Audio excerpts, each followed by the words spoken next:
قال رسول اللہ صلی اللہ علیہ وآلہ وسلم انی تارک فیکم الثقلین کتاب اللہ وعترتی اہل بیتی ما ان تمسکتم بہما لن تضلوا بعدی ابدا انہما لن یفترقا حتی یرد علی الحوض۔ میں نے جس حدیث نبوی کا انتخاب کیا ہے، سرور کائنات نے اس حدیث کو ایک مرتبہ نہیں بلکہ متعدد مرتبہ ارشاد فرمایا ہے، صرف غدیر کے موقع پہ نہیں بلکہ متعدد مرتبہ۔ میں نے خود نہج بلاغہ میں مولا امیر علیہ السلام کا جو حضرت مالک اشتر کے نام خط ہے، عہد نامہ ہے، وہ میرا اشرے کا موضوع تھا، اس میں مولا امیر علیہ السلام فرماتے ہیں کہ میں نے، اور اپنی وصیت کے اندر فرماتے ہیں کہ فی غیر موطن، میں نے متعدد مرتبہ رسول اکرم سے سنا ہے کہ آپ نے یہ فرمایا، یعنی رسول خدا نے بعض چیزوں کی تاکید بہت زیادہ کی ہے، ایک مرتبہ نہیں فرمایا۔ تو اگر الفاظ بدل بدل کے آئیں، یعنی ایک مرتبہ کہا جائے انی تارک فیکم الثقلین، میں تمہارے درمیان دو گراں قدر چیزیں چھوڑے جا رہا ہوں، دوسری مرتبہ فرمایا انی تارک فیکم خلیفتین، میں تمہارے درمیان میں دو خلیفہ۔ تو اب یہ متعدد مرتبہ کیونکہ حدیث کو دہرایا ہے اور ہر دفعہ فرمایا ہے کہ اللہ کی کتاب اور اپنی اطرت اپنے اہل بیت کو چھوڑے جا رہا ہوں۔ خود صحیح مسلم میں انہی الفاظ کے ساتھ یہ حدیث وارد ہوئی ہے، اور متعدد کتابوں میں پہلے 500 سال میں کسی نے اختلاف بھی نہیں کیا کہ سرور کائنات نے فرمایا میں اللہ کی کتاب اور اپنی اطرت اپنے اہل بیت کو چھوڑے جا رہا ہوں۔ 500 سال بعد اختلاف کیا گیا ہے۔ خود اصول کافی میں مرحوم کلینی نے 2 اسناد سے اس کو نقل کیا ہے، اور روایت نقل کرنے کے بعد 4 اس کی اسناد اور طرق مزید ذکر کیے ہیں حضرت ابو بصیر سے۔ اب میں رجال کی بحث نہیں کروں گا، صرف ایک مجلس خمسہ نہیں ہے کہ وہاں پہ حضرت ابو بصیر اور ان سے کس کس راوی نے 5ویں اور 6ویں امام علیہ السلام سے اس روایت کو نقل کیا۔ رجال کی میں نے ساری بحثوں کو دیکھا، اور یہ مستند ترین روایات میں سے ہے، علماء کرام بڑے بڑے جید یہاں علماء موجود ہیں۔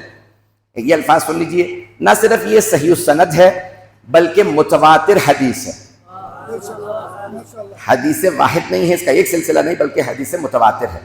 صرف ہمارے یہاں 18 طرق سے موجود ہے بعض کتابوں میں، اور ہمارے مسلمان بھائیوں کے ہاں اس سے بھی زیادہ طرق سے موجود ہے۔ اذان گرامی، اس سے پہلے کہ میں آگے بڑھوں حدیث ثقلین سے متعلق کو پیش کروں، میرے الفاظ سب کو سمجھ میں آ رہے ہیں؟ ہماری 3 حیثیتیں ہیں۔ پہلی حیثیت، ہم پاکستانی ہونے کی حیثیت سے جو بھی پاکستان میں بستا ہے، چاہے مسلمان نہ بھی ہو، ہندو ہو، عیسائی ہو، سکھ ہو، وہ بھی ہمارا پاکستانی بھائی ہے، کیونکہ پاکستانی ہے۔ میں جانتا ہوں میری بات ہر جگہ پہنچ رہی ہے، میں سہارا لے رہا ہوں آپ تمام حضرات کا اس بات کو پہنچانے کے لیے۔ تو جو بھی پاکستان میں بس رہا ہے وہ پاکستان کا دفاع کرتا ہے، وہ پاکستان کے دشمنوں کے خلاف لڑتا ہے۔ پاکستان کے ہندو بھی ہندوستان کے بھارت کے خلاف لڑتے ہیں، کیونکہ وہ پاکستان کے مخلص ہیں، اس لیے وہ ہم سب کے بھائی ہیں۔ پہلا، یہ شہید عارف حسینی کے بھی جملے ہیں، میں اس کو اپنے انداز سے پیش کر رہا ہوں، جملے انہی کے ہیں لیکن میں اپنے انداز سے پیش کر رہا ہوں۔ مجمع ہے نا میرے ساتھ؟ ہماری پہلی حیثیت ہم پاکستانی، ہماری دوسری حیثیت ہم مسلمان ہونے کی حیثیت سے ہماری بہت سی ذمہ داریاں۔ اب عالم اسلام میں جہاں کوئی بھی مسلمان ہوگا، جو بھی کہتا ہوگا لا الہ الا اللہ محمد رسول اللہ، ہماری اس کے ساتھ ایک برادری ہے، وہ ہمارا بھائی ہے۔ انما المؤمنون اخوۃ، اللہ نے ہمیں اس کا بھائی بنایا۔ اب ہمیں یہ نہیں دیکھنا وہ لا الہ الا اللہ پڑھنے والا دنیا کے کس خطے میں ہے، چاہے وہ غزہ میں ہو، چاہے افریقہ کے اس کی جنگل میں ہو، اگر وہ کہتا ہے لا الہ الا اللہ تو وہ ہمارا بھائی، اور ہماری گردنوں پہ اس کا حق ہے۔ تو دوسری حیثیت ہماری اسلام کی، مسلمانوں کی۔ تیسری حیثیت ہم شیعہ ہیں، ہم شیعہ نے حیدر کرار۔ شیعہ ہونے کی حیثیت سے ہماری ذمہ داری اور بھی زیادہ بڑھ جاتی ہے، کیونکہ ہم کہتے ہیں کہ ہم بہترین 14 ہستیوں کے ماننے والے ہیں، ہمارا مکتب سب سے اچھا مکتب ہے۔ جب ہم یہ کہتے ہیں کہ ہم سب سے اچھے مکتب کے ماننے والے ہیں تو پھر ہماری ذمہ داری ہے کہ سب سے بڑا کردار بھی ہم دکھائیں۔ گرامی، یہ 3 حیثیتیں ہماری ہیں کہ ہم پاکستانی بھی ہیں، ہم مسلمان بھی ہیں، ہم شیعہ نے حیدر قرار دیا۔ ہمارا عقیدہ یہ ہے کہ یہ جو 14 ہستیاں ہیں ان سے بالا تر کوئی نہیں۔ عزیزان گرامی، اگر آج آپ نے سمجھنا ہے کہ ان 14 کے ان سے کوئی بالا تر نہیں ہے تو دیکھ لیجئے آج ان کی نمائندگی کون کر رہا، اگر میرے جملے پہنچ جائیں۔ عزیزان گرامی، آج ان کی نمائندگی کرنے والی ہستیاں مراج اعظام ہیں۔ آج ہمارے مراجوں نے بڑے بڑے دشمنوں کو اس طرح سے زیر کیا ہے جیسے ابابیلیں کنکریاں لے کے آئی تھی، اور اگر میرے جملے پہنچ جائیں، میرا گلا ساتھ نہیں دے رہا، حضرت گرامی ابابیلیں چھوٹی چھوٹی کنکریاں لے کے آئی تھی، اور وہ کنکریاں ابرہا جیسے بہت بڑے بادشاہ کے سر پہ گری جو ہاتھیوں پہ آیا تھا۔ اللہ نے سب سے چھوٹے پرندے ابابیل کی چونچوں اور پنجوں میں چھوٹے چھوٹے کنکر رکھے، یعنی اللہ بڑے خوبصورت انداز سے قرآن میں کہتا ہے، اللہ کہتا ہے اگر تم دیکھو جیسے چبانے کے بعد آپ اگلتے ہیں نا پھر تھوک دیتے ہیں، کہ جب چبانے کے بعد اگل دیتے ہو ایسا بھوسا بنا دیا تھا ہم نے ابرہا کے لشکر کو، اب پتہ چلا جو بھی حق سے لڑتا بھوسا بن جاتا ہے، چاہے وہ اس زمانے کا فرعون ہو چاہے اس زمانے کا فرعون ہو۔ عزیزان گرامی، ہمارے اس وقت دو مراجوں نے بہت بڑی مثال قائم کی ہے دنیا میں، دو مراجوں نے مثال قائم کی ہے، ایک نے داعش کو شکست دی، دوسرے نے اسرائیل و امریکہ کی ناک زمین پہ رگڑ دی۔ عزیزان گرامی، اپنے جملوں کو جو پیش کر رہا ہوں ذرا غور کر لیجیے گا، ہوتا یہ ہے داعش کو شکست دینے والے حضرت آیت اللہ العظمہ سید علی حسین سیستانی، اور امریکہ اسرائیل کو شکست دینے والے حضرت آیت اللہ العظمہ سید علی خامنہئی۔ عزیزان گرامی، کئی مرتبہ ایسا ہوتا ہے جس کو انسان کمزور سمجھ رہا ہوتا ہے نا، اللہ کہتا ہے کہ میں متکبر کو زمین پہ روندوں گا تو اس کمزور کے ذریعے جسے وہ سمجھ رہا تھا یہ میرا کیا بگاڑ لے گا۔ میرے جملے نہیں پہنچے۔ عزیزان گرامی، جو نوجوان جس محبت سے مجھے دیکھ رہے ہیں میں ممنون ہوں، میرے ٹوٹے پھوٹے الفاظ کو قبول فرما رہے ہیں، جملوں پہ غور کیجئے گا۔ ابرہا سمجھ رہا تھا میں بہت طاقتور ہوں، اللہ نے کہا تو بڑا، سب سے بڑا جو زمین پہ جانور ہے ہاتھی، وہ ہاتھی پہ سوار ہو گیا، اللہ نے سب سے چھوٹے پرندے کو بھیجا، ابابیلوں نے کنکریاں بھیجی۔ اب بڑے بڑے جید علماء موجود ہیں، اگر میرا جملہ پسند آئے تو مجھے دعا دے دیجئے گا۔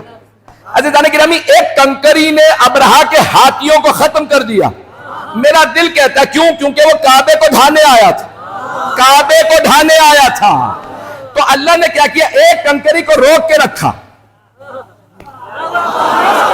تاکہ غدیر میں مولود کعبہ کے دشمن کو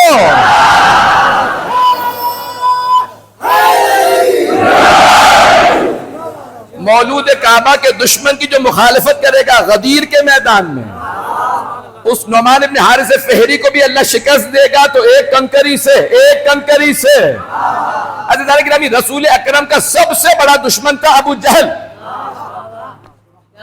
ذہنوں میں ہے؟ ابو الحکم کہتے تھے سارے عرب اسے، رسول خدا نے اسے کہا تھا ابو جہل، آج اس کے ماننے والے بھی کہتے ہیں ابو جہل۔ جانتے ہیں اسے کب کہا تھا ابو جہل؟ جب اس نے حضرت سمیہ کو برچھی ماری تھی۔ حضرت سمیہ حضرت عمار کی والدہ، اسلام کی پہلی شہیدہ، جب اس نے حضرت سمیہ کو برچھی ماری تو رسول خدا نے کہا یہ ابو الحکم نہیں ابو جہل ہے۔ اب پتہ چلا جو خواتین کو مارتا ہے وہ ابو جہل ہوتا ہے۔ اگر میرے جملے کچھ برے لگ جائیں تو اس کو مجھے معاف کر دیجیے گا۔ عزیزان گرامی، وہ کسی بھی دور میں ہو، چاہے حضرت سمیہ کو مارے، چاہے غزہ میں خواتین کو مارے، چاہے یزید کی شکل میں زینب کبریٰ پہ ہاتھ اٹھائے، وہ جتنا بھی بڑا بادشاہ ہو ہمارے نزدیک ابو جہل ہے۔ عزیزان گرامی، یہ اللہ سبحانہ وتعالیٰ نے قانون دیا ہے کہ اللہ جس کو کمزور سمجھا جاتا ہے اس کے ذریعے بدلہ لیتا ہے۔ میرے جملے پہنچ رہے ہیں عزیزان گرامی؟ جس حضرت عبداللہ ابن مسعود رضی اللہ عنہ صحابی رسول ہیں، سیاہ فام تھے اور قد ان کا بہت چھوٹا تھا، اتنا چھوٹا قد تھا کہ تب تمام صحابہ بیٹھے ہوئے ہوتے تھے اور وہ کھڑے ہوئے ہوتے تھے، لگتا تھا یہ بھی بیٹھے ہوئے ہیں، اتنا قد چھوٹا تھا، سیاہ فام تھے۔ جب ابو جہل بدر میں گرا نا گھوڑے سے تو حضرت عبداللہ ابن مسعود تیزی سے آگے بڑھے، اس کا سر اتار دو، ایسا نہ ہو کہ کوئی اسے بچا کے واپس لے جائے۔ تو ایک مرتبہ ابو جہل نے کہا او کسان کے بیٹے، یعنی تکبر دیکھیں مر رہا ہے لیکن تکبر ختم نہیں ہو رہا۔ میں جملہ پہنچا نہیں سکا، کئی لوگ مر بھی رہے ہوتے ہیں نا پھر بھی اکڑ رہے ہوتے ہیں۔ عزیزان گرامی، آج اگر کسی میں اکڑ دیکھیں تو یہ نہ دیکھیے گا امریکہ ہے، یہ دیکھیے گا اللہ کے امام زمانہ کے مقابلے میں کھڑا ہے۔ اللہ سبحانہ وتعالی متکبر کو ذلیل و خوار کرتا ہے۔ تب ہوا حضرت عبداللہ ابن مسعود، میں حدیث ثقلین کو پیش کرنا چاہتا تھا لیکن جتنے میں یہاں پہ آیا ہوں تو مسلسل یہ پڑھ دیجیے گا، مجھے سمجھ میں نہیں آ رہا کہ میں کیسے مضمون کو مکمل کروں گا۔ عزیزان گرامی، حضرت عبداللہ ابن مسعود آگے بڑھے سر قلم کرنے کے لیے، تو ابو جہل نے کہا او کسان کے بیٹے، مجھے مارنے سے پہلے 3 باتوں کا خیال رکھنا. یہ بتا دے قریش کے سردار جیتے ہیں یا عبداللہ کا یتیم جیتا؟ مر رہا ہے لیکن رسول خدا کی توہین. حضرت عبداللہ بن مسعود نے فرمایا کہ کائنات کے مالک اللہ کے رسول حبیب خدا احمد مجتبی محمد مصطفیٰ کو فتح ہوئی ہے. عزیزان گرامی، حضرت عبداللہ بن مسعود نے اس کو موت کے وقت بھی اس خوبصورت انداز سے پیغمبر کا تعارف کروایا تاکہ مرتے ہوئے بھی جب جہنم میں جائے تو یاد رہے فتح محمد عربی کی ہوئی ہے. تو اس نے کہا کہ ٹھیک. اب تفصیل میں نہیں جاتا کہ گلا کہاں سے کاٹنا کیا، سب اس پہ لعنت بھیجے. ابو جہل ایک ملعون ترین انسان تھا، اور آج دنیا بھر میں ابو جہل ملیں گے آپ کو. رسالت کا ہر دشمن ابو جہل ہے، رسول خدا کا ہر دشمن ابو جہل ہے.